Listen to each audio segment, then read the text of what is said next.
Good evening to you. After days of being stranded in Idaho Falls, following several flight cancellations, dozens of Allegiant passengers are finally on their way to their destination. This comes after the perfect storm of events, and it wasn't started by our Friday snow. Tonight, an investigation is underway into what happened.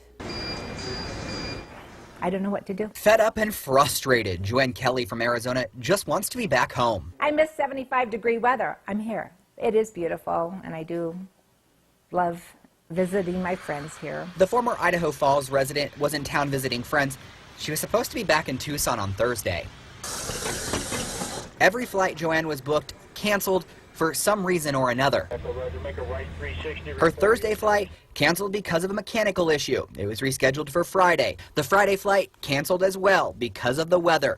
Allegiant says the conditions on the runways just weren't safe. The airport director says United and Delta had no problems. Around 2 p.m. was when they canceled their flight due to weather, and we have documentation that other airlines were using their runway and our runway conditions were actually acceptable. The canceled Friday flight was rescheduled for Saturday. When passengers were preparing to leave, the portable jet bridge used by Allegiant broke. The airport director says the issue, Allegiant brought in a plane too big for the jet bridge. The airport and airlines and even our FBO, our good space operator, that's kind of the support services for the airport, they all work together to try and find any other way to get these passengers up there last night, and we just couldn't find a way. We have a couple portable air stairs that you kind of drag up to the airplane, and then it's a series of ramps, but both of them could not fit how tall that Airbus was. Joanne doesn't blame the airport for all of the issues that happened over the last several days.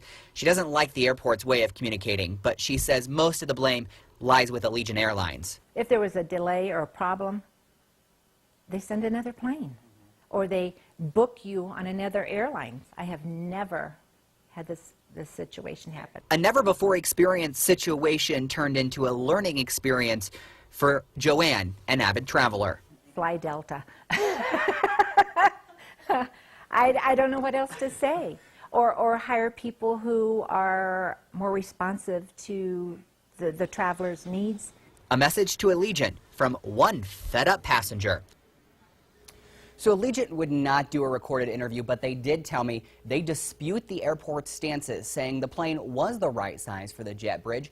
A spokesperson says passengers affected by these series of problems were giving a $250 voucher for future flights. The Idaho Falls airport director says that the airport plans on buying a larger jet bridge to accommodate larger planes. As far as Joanne, though, she was able to get home tonight, leaving Idaho Falls about 2 hours ago.